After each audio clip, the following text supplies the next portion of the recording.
Aquí tenemos las anotaciones para tomar el examen de Continuous Security, el 701. Vamos con el primer capítulo, Fundamentos de Seguridad. Objetivos: comparar y contrastar varios tipos de control de seguridad. 1.2. Resumir conceptos fundamentales de seguridad. Dentro de esos conceptos tenemos lo que son las amenazas y vulnerabilidades. Amenazas es cualquier cosa que pueda causar daños, pérdidas, daños o compromisos a nuestros sistemas de tecnología de la información. Puede provenir de los siguientes factores: desastres naturales, ataques cibernéticos, violaciones de la integridad de los datos, divulgación de información confidencial.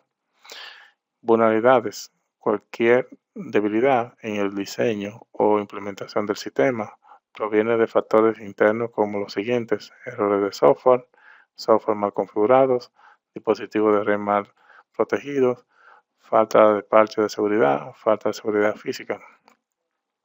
¿Dónde se cruzan las amenazas y las vulnerabilidades? Es donde reside el riesgo para los sistemas y redes de su empresa. Si tiene amenazas, pero no hay ninguna vulnerabilidad que la iguale, entonces no tiene ningún riesgo. Lo mismo es cierto si tiene vulnerabilidades, pero no hay ninguna amenaza contra ella, no habría riesgo. Gestión de riesgo, en este caso, es encontrar diferentes formas de minimizar la probabilidad de un resultado y lograr el resultado deseado. Confidencialidad. Confidencialidad se refiere a la protección de la información contra el acceso y la divulgación no autorizada. Garantizar que la información privada o sensible no esté disponible ni se divulgue a personas, entidades o procesos no autorizados. La confidencialidad es importante por tres razones principales: para proteger la privacidad personal, para mantener una ventaja comercial y lograr el cumplimiento normativo. Para garantizar la confidencialidad, utilizamos 5 métodos básicos: cifrado, que en este caso es el proceso de convertir datos en un código para evitar el acceso no autorizado; control de acceso, al configurar permisos de usuarios sólidos, se asegura de que solo el personal autorizado puede acceder a cierto tipo de datos. Enmascaramiento de datos o data masking, que implica ocultar datos específicos dentro de una base de datos para hacerlo inaccesibles para usuarios no autorizados y al mismo tiempo conservar la autenticidad y el uso de los datos reales para los usuarios autorizados. Medidas de seguridad física: garantizar la confidencialidad tanto de los datos físicos de datos como los registros en papel almacenados en un archivador, como de la información digital contenida en servidores y estaciones de trabajo. Tenemos lo que es la capacitación y concientización. Realiza capacitación periódica sobre las mejores prácticas de concientización sobre la seguridad que los empleados puedan utilizar para proteger los datos confidenciales de su organización. Integridad. Integridad ayuda a garantizar que las informaciones y los datos permanezcan precisos y sin cambios desde su estado original, al menos que los modifiquen intencionalmente una persona autorizada. Verificar la precisión y confidencialidad de los datos durante todo el ciclo de vida. La integridad es importante por tres razones principales: para garantizar la exactitud de los datos, para mantener la confianza y garantizar la operatividad del sistema. Para ayudar a mantener la integridad de nuestros datos, sistemas, redes, generalmente utilizamos 5 métodos: hashing, proceso de convención de datos en un valor de tamaño fijo; firmas digitales, garantizar tanto la integridad como la autenticidad; suma de verificación, método para verificar la integridad de los datos durante la transmisión; y control de acceso, para garantizar que solo las personas autorizadas pueden modificar los datos y esto reducir el riesgo de alteración no intencionadas o maliciosas. Auditoría periódica implica la revisión sistemática de registros y operaciones para garantizar que solo se haya realizado cambios autorizados y cualquiera discrepancia se resuelva de inmediato. Disponibilidad. Disponibilidad garantiza que la información, los sistemas y los recursos sean accesibles y operativos cuando los necesiten los usuarios autorizados. Como profesionales de la ciberseguridad, valoramos la disponibilidad ya que nos puede ayudar con lo siguiente: garantizar la continuidad del negocio, mantener la conciencia del cliente y mantener la reputación de una organización. Para superar los desafíos asociados con el mantenimiento de la disponibilidad, la mejor estrategia es utilizar la redundancia en sus sistemas y diseño de red. Redundancia. Redundancia de componentes o funciones críticas de un sistema con la intención de mejorar su confiabilidad. Hay varios tipos de redundancia que deben considerar al diseñar sus sistemas y redes. Redundancia del servidor implica el uso de varios servidores en una configuración de carga equilibrada o de computación por error, de modo que si uno se sobrecarga o falla, los otros servidores puedan hacerse cargo de la carga para continuar brindando soporte a sus usuarios finales. Redundancia de datos implica almacenar datos en múltiples lugares. Redundancia de red garantiza que si falla una ruta de red, los datos puedan viajar a través de otra ruta. Y redundancia de energía, que implica el uso de fuentes de energía de respaldo como generadores y sistemas de UPS. No repudio enfocados en brindar pruebas innegables en el mundo de las transacciones digitales, medidas de seguridad que garantiza que las personas o entidades involucradas en una comunicación o transacción no puedan negar su participación o la autenticidad de sus acciones. Firmas digitales se considera como único para cada usuario que opera dentro del dominio digital. Se crean primero aplicando hash en un mensaje o comunicación en particular que desee firmar digitalmente y luego cifrar ese resumen de hash con la clave privada del usuario mediante cifrado asimétrico. El no repudio es importante por tres razones principales: para garantizar la autenticidad de las transacciones digitales, para garantizar la integridad de las comunicaciones críticas, proporcionar rendiciones de cuentas en los procesos digitales. En cuanto a lo que tiene que ver con la autenticación es la medida de seguridad que garantiza que las personas o entidades sean quienes dicen ser durante una comunicación o transacción. 5 métodos de autenticación comunes utilizados. Algo que sabe, factor de conocimiento, se basa también en información que usuarios pueden recordar. Algo que tienes, un factor de posesión. Y también, por último, tenemos lo que es depender de que el usuario presente un elemento físico para autenticarse. Algo que eres, en este caso, a nivel de lo que es el factor de herencia, es depender de que el usuario proporcione una característica física o de comportamiento único de la persona que para validar que es quien dice ser. Algo que hacer, o sea, el factor de acción, depende de que el usuario realice una acción única para demostrar quién es. En el lugar donde esté, factor de ubicación, depende de que el usuario se encuentre en una determinada ubicación geográfica antes de que se le concedan los accesos. El sistema de autenticación, en este caso multifactor, MFA, proceso de seguridad que requiere que los usuarios proporcionen múltiples métodos de identificación para verificar su identidad. Es fundamental comprender las autenticaciones debido a lo siguiente: para evitar el acceso no autorizado, para proteger los datos y privacidad del usuario y para garantizar que solo los usuarios válidos accedan a los recursos. En cuanto a la autorización se refiere a los permisos y privilegios otorgados a los usuarios o identidades después de haber sido autenticados. Los mecanismos de autenticación son importantes para ayudarnos con lo siguiente: para proteger datos confidenciales, mantener la integridad del sistema en nuestras organizaciones y para crear una experiencia de usuario más optimizada. Cuenta de usuario o accounting cuentas de usuarios y medidas de seguridad para garantizar que todas las actividades del usuario durante una comunicación o transacción sean rastreables y registradas adecuadamente.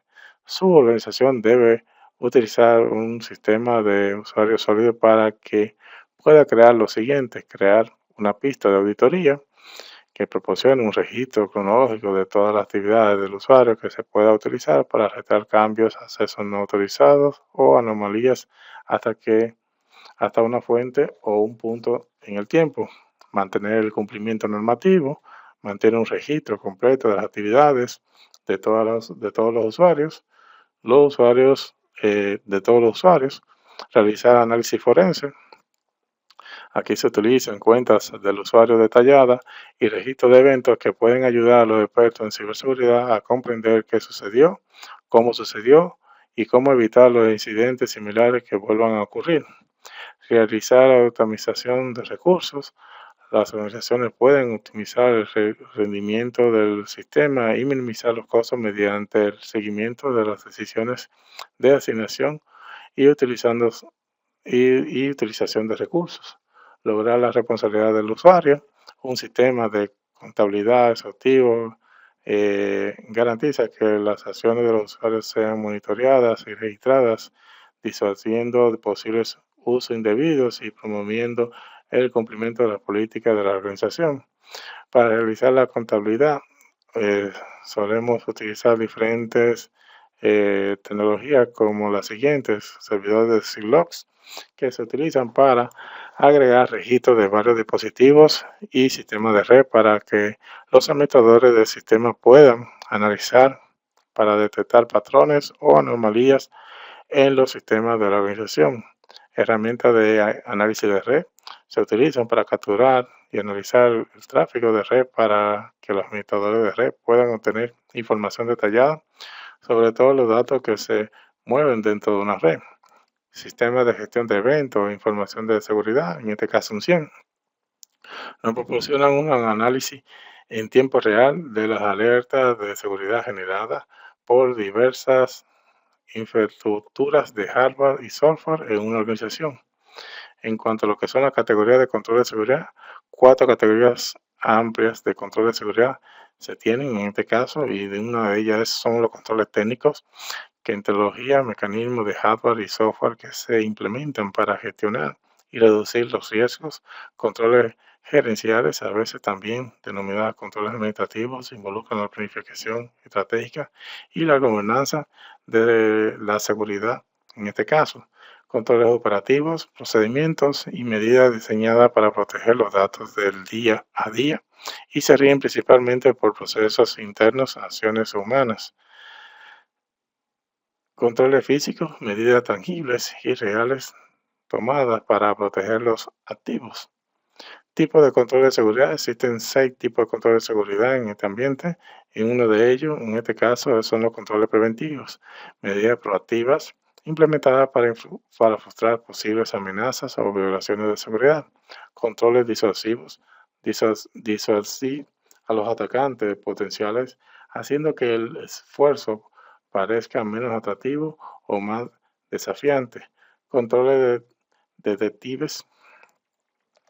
Aquí se monitorea y alerta a las organizaciones sobre actividades maliciosas a medida que ocurren o poco después. Controles correctivos, mitigar cualquier daño potencial y restaurar nuestros sistemas en su estado normal. Controles de compensadores, medidas alternativas que se implementan cuando los controles primarios de seguridad no son factibles o efectivos. Controles directivos están orientados a informar o ordenar acciones.